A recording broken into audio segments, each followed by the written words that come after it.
Hail friends, and welcome to the final chapter of the Raymond Chronicles. The die has been cast, and Derek is ready to achieve maximum overkick by sacrificing the 3 princesses.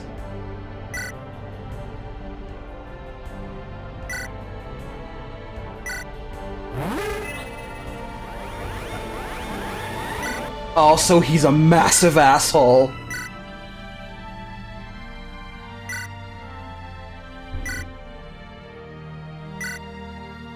I won't allow this. I'm still relevant, guys. Check out my really badly shaded pauldrons.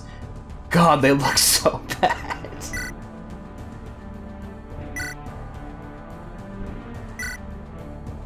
And Ruby's like, Arrest yourself! This only needs one person, and let it be me!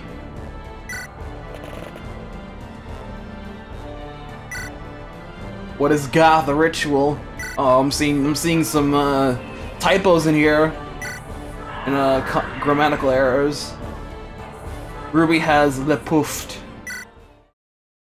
but the other girls are safe.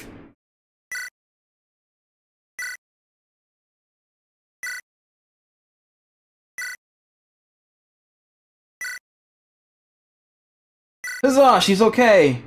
What happened? What happened? There's nothing? No, it can't be. You almost had this vague notion of power. Oh, no, no! Oh, no, Ruby! Got enough already. I would have laughed my ass off if Jessica was the one to say that. Enough already.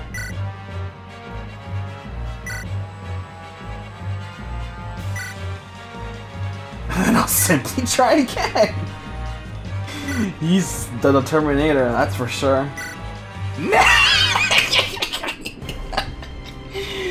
We have a prep screen, yeah! This feels great. Because, Lion Throne didn't have a prep screen. You only had one singular party, and you didn't get enough characters to justify one. This is cool to see. I'm pretty sure I saw this being implemented, though, so this is nice and, like, you know, supports it. Ellen and Tara are forced. I noticed that I was just giving them, items in the base menu in Chapter 8 subconsciously. I figured, like, oh, I'm just thinking to myself, oh, I guess we're gonna get them back again some point, but it didn't really register in my brain until after I did the recording, like, oh, shit! Yeah, I guess they're gonna join us later on. That'd be kind of dumb if they didn't. Hooray for foresight! It's a good time. Why does Ellen have a vulnerary? She doesn't need that. Whatever. So yeah, we get to pick the crew for the end game, and I get very generous 14, including both princesses. That's nice. All right, I'm gonna decide who I want to bring. Decide the destiny. Okay, so Julie's there. Heather also has to come. I'm legitimately surprised she's not forced. Given her big stake in being the rival to claim all souls. Of course Julie has to come. So does Iris and Josh. Yeah, they all have to come. That is the true rule. Now let's see, who else do I want to bring?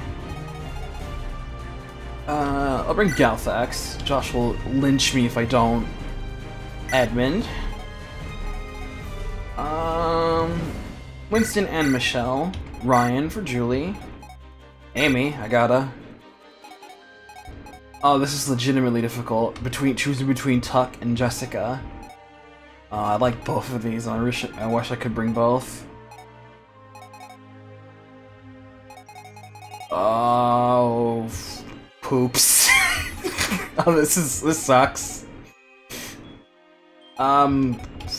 Fuck.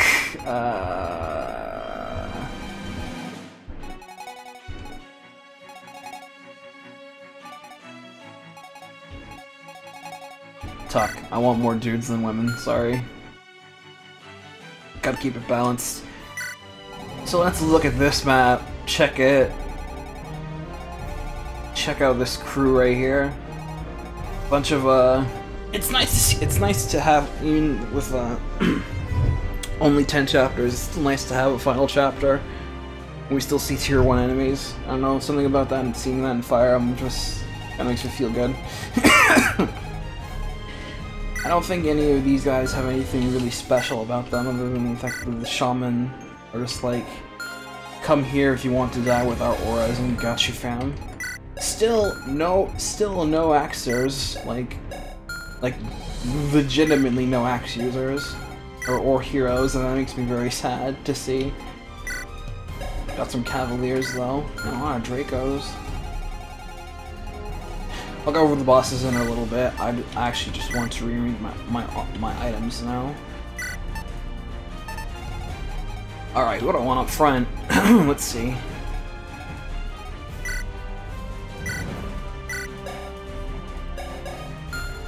They still have Tuck, that's inspiration bonus. Let's see.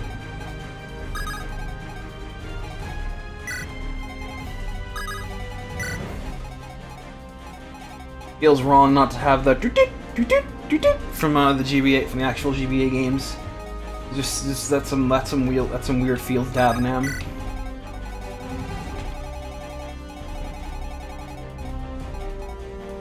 Okay, time to save over this file, and let's begin. So, we've come this far, and still we understand nothing. No, I'm just kidding. This plot's been pretty nice to follow, I gotta say. So, 4 boss characters to round us out.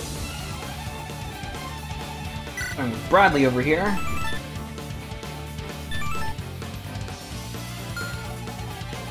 Jack. Madeline. And of course, the big man on campus.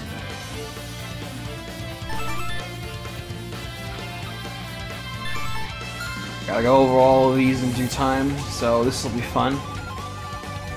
Alright, so first off the gate is I have notes for Bradley, like the Lightning Blitz. And yes, I am aware that is a very redundant moniker. Also as a warrior, he has this heavy hitter, adds half weapon weight to damage. That's a cool skill, I like that. And these are some pretty hefty weapons, and an axe is cool. It is so weird to see Bradley in a final chapter and not a morph, I gotta say, but cool all the same. So, Bradley is, Orson from Thracia 776 if he were on the enemy side. Full of vigor, incredibly gung-ho, it may not seem like much. It'll crash down upon you real fast and leave you winded, hence the name. His reckless attitude clashes with Alistair's slow and steady style, and Alistair has taken upon himself to try and keep him under control. Bradley is one of the Neo 4 Fangs, replacing Brendan in MK404. Jafar remains on as a separate entity and is fought in Germ's chapter of Pale Flower of Darkness in his place. He was the least inspired of the 4, by own self-admission. The Orson connection was his only claim to fame, and even then I'm almost damn slow Skippy. That was a subconscious reflex on my end and nothing else.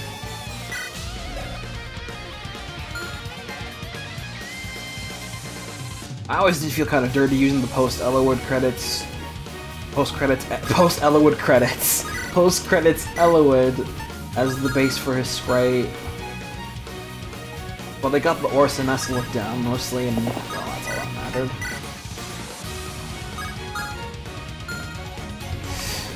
I should try going for kills with Iris, but the sooner she gets to level 3, the better. Yeah, these guys don't play by standard rules, by this game's rules, and these guys can go past level 10. That's cool.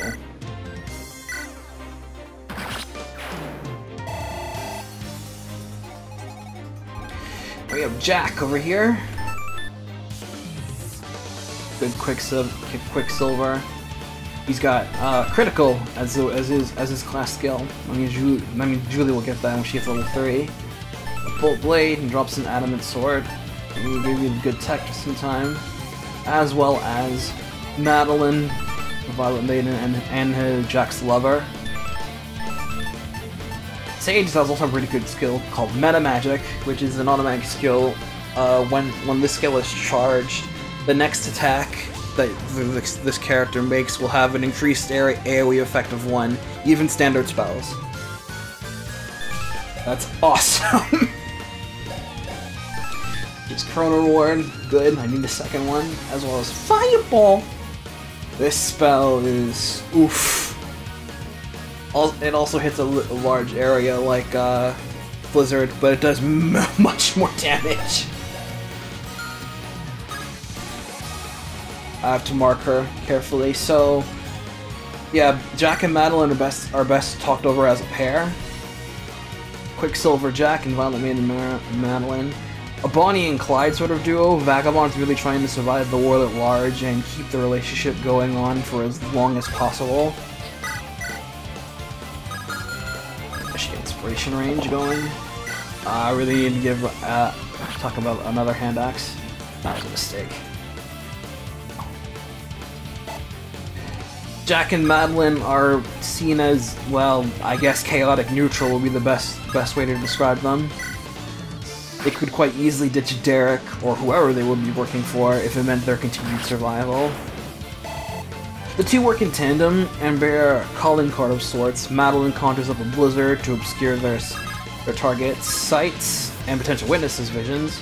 Then Jack rushes in with deadly swift speed, steel in hand, while Madeline bombards her foes with dark, violet-colored ice crystals, safer than the blizzard.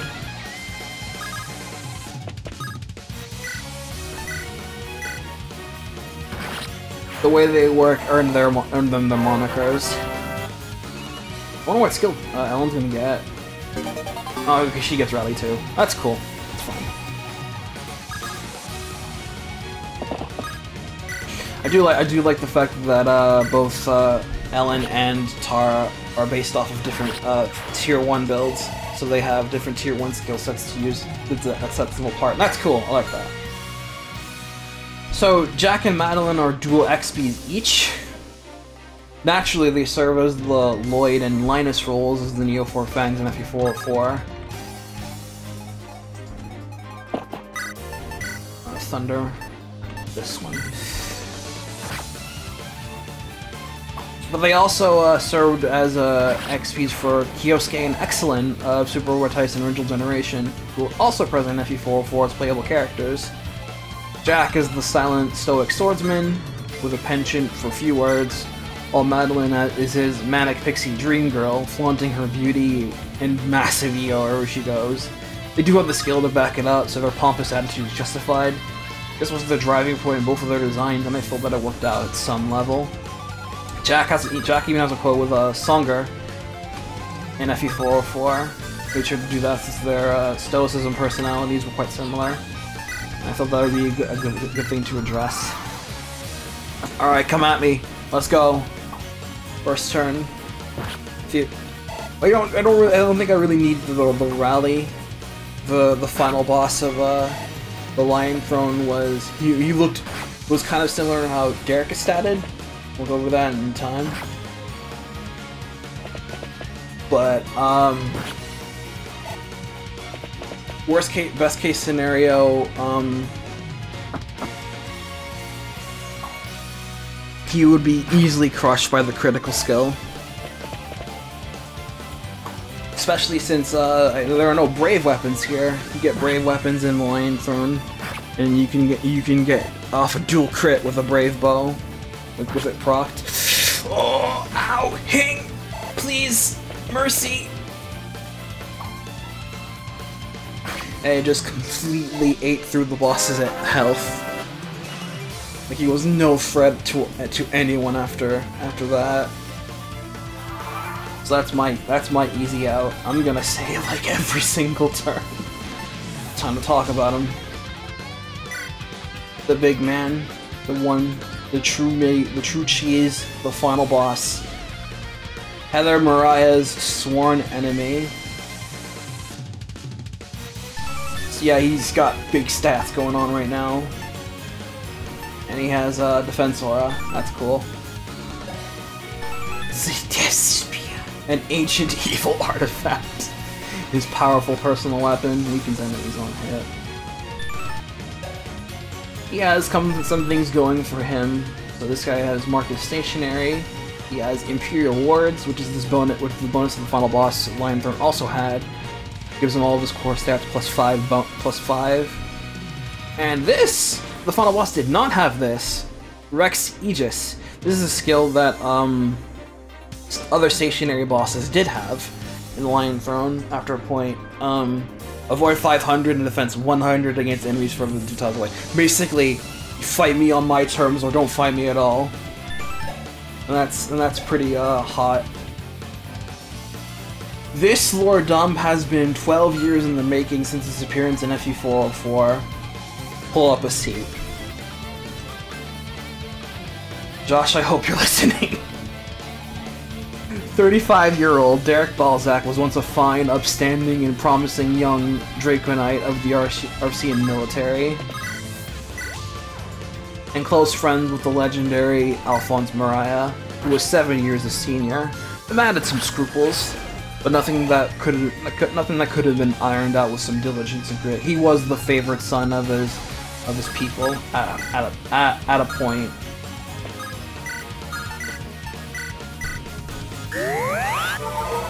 He and Alphonse were a dynamite duo in disguise. Their skill and brutal proficiency in clearing tasks quickly garnered them many a following, and they would soon both gain the title of Dragon Master, the highest distinction dragon riders like themselves could ever achieve. It's pretty much like how they we do in Radiant Dawn. Although the reverse the tiering of Dragon Lord and Dragon Master, and that's how you got it.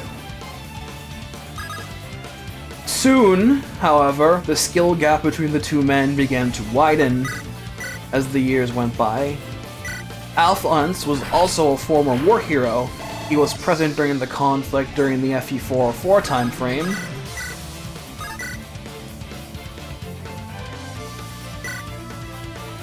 And that helped him earn a solid rep when he returned back home, so he had plenty of expertise that Derek lacked. Whenever he and Derek would spar, they would often come to blows, but Derek would usually be the one to lose between the two. At first, Derek took it in stride, but after repeated losses, it would start fracturing his ego. Not helping matters is that Alphonse would always be the one receiving the prestigious solo missions between the two, would always be on the topic of, on the lips of his fellow mates, and gossip of the ladies, and is even a gentle family man with a lovely wife and a talented daughter. Derek's own personal exploits without his other half would prove to be nowhere near as exciting or gratifying. He hated this. Envy and jealousy began to brew within this man's core. I'm gonna use the U-boat for this. About a year and a half before Julie's story kicks off in earnest, Alphonse and Derek were called in via special messenger to bolster their liege's protection detail. They were mercenaries attached to the regent, and not regular military knights under him, as a word of a threat on the regent's life had cropped up. The weather was bad, and they had to leave immediately to reach the capital as fast as possible. Heather, youthful and always looking up to her father, insisted on coming despite the weather and distance of the journey. Heather's about 14 years old at this time. Alas, the entire threat of the region was a ruse concocted by Derek, tired of dealing with Alphonse. He had allies hidden in a spot with an identifiable landmark along the air route, and they were taking over sea inlet, using the storm and its clouds as camouflage. When they reached the point, Derek revealed the sham and took the opportunity to strike a blow at his former ally, intent on seeing him plunge to the depths below. two fought to a draw, and Derek saw the need to retreat with Alphonse giving chase. In the meantime, Heather was forced to fend off the allies Derek had planted herself. After defeating them, she continues onward towards the palace of the capital, but her father wasn't around and the region was still fine. Heather waited for a time and returned home. Ooh, I don't like this. In fact, I'm gonna put it down here. You know what? Yeah. Shut up, Ryan. So yeah, Heather waited for a time and we came and returned home, but Alphonse tailed Derek for a little while before he gave up and then went back to the capital. The fallout of that trap left lasting consequences for the Mariahs. Heather became traumatized to a degree with trust issues. Yeah, empowered. Time to get damage. She has disdain for those that betrayed people's trust, and PTSD when it comes to those weather conditions.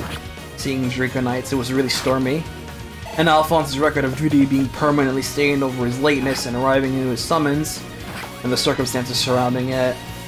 That latter part, with how Heather looks up to her father's career, left a deep-seated grudge against Derek in her mind. Yikes, Ellen. Oh, and... she's about to die. She can do it. She can live, I believe. And eventually Derek gets an augmented speed with some crazy effects, but no magic nonsense that warps his brain. Yes, that part about, along with him being a butcher of civilians, was retconned out. Oops! Hey, thanks Chain, what can I say? Even I forgot about that. Derek is a schemer, and frequently takes advantage of others for his own personal gain. He would eventually start his own terrorist organization called the Ebon Light, beginning as nothing but a radical protest group of all things. Derek eventually worms his way up to becoming their leader and starts projecting his status and misanthropic views onto his members. The group slowly turns into a cult, practicing kidnapping, violence, murder, and even necromancy. They're not out to revive a greater being or anything, though. They just hate the world because their leader is a zealot who hates the world even more. And he even cuts them loose when he no longer needs them.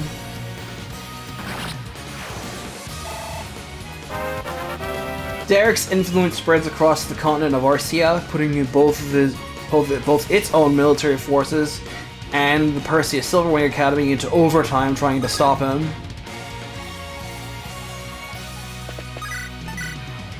I think this will work out.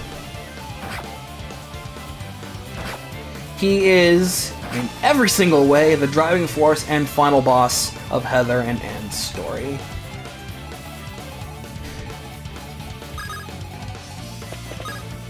Oh, I can rally now. Nice. I'm gonna hold on to that just in case we need to push the edge or something, or just for Derek, just for funsies. So Derek appears in MK404 as a dastardly individual under Ingram's service for no other reason other than to give Heather to someone to yell at in the eve of the story. He first shows up in place of Desmond, having a casual conversation with Sonia, while scheming to take over Vern, and then all of Elib for Ingram's sake or some such. He takes Limstella's place as the boss of victory or death. As I said earlier, the rivalry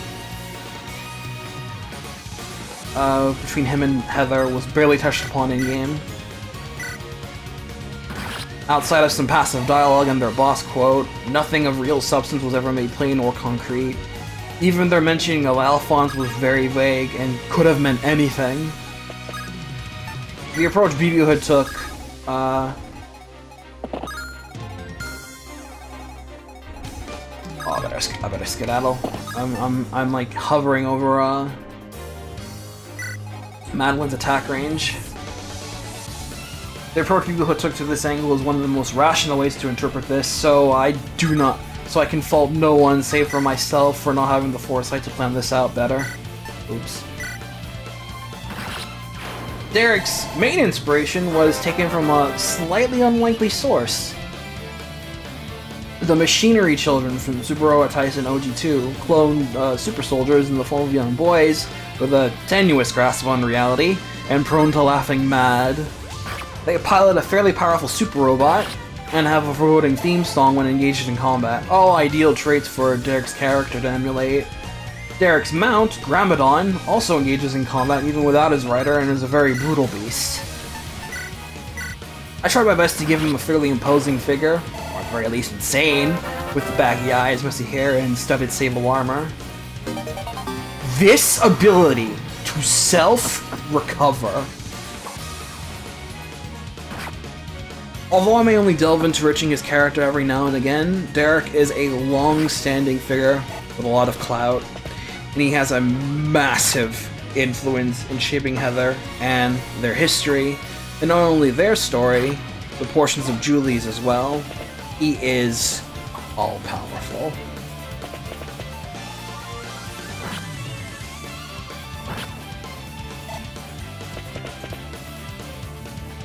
Man, a bunch of these guys are hitting harder than I'd like. Oh, crap! Of course, because he has the big bow. Oh, fuck!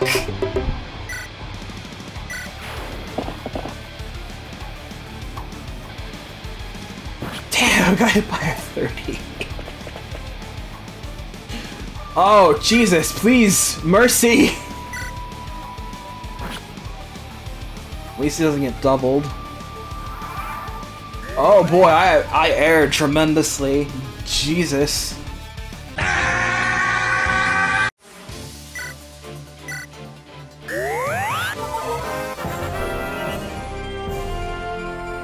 Cool class change, Amy.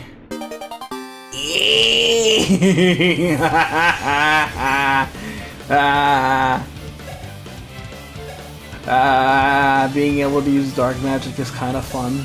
Seeing Amy do this is kind of fun. Well, I had to give Bishop something, right? Not quite what Amy would eventually become. Even current Amy, she does become a Bishop of sorts. She was actually inspired to become a saint styled after Godin and Echoes. Even with the ability to cast Seraphim and all that. But her getting dark magic is funny. Cause that's what the Bishop class gets in Lion Throne, and I'm not gonna say no to that. Let's try to get back to where we were. Now that I have all three ranges marked.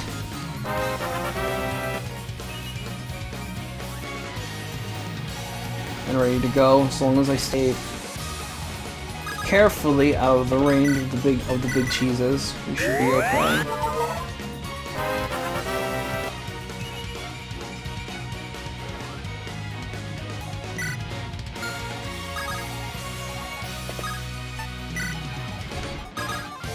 Though I lament not having Hex anymore. That would have been cool.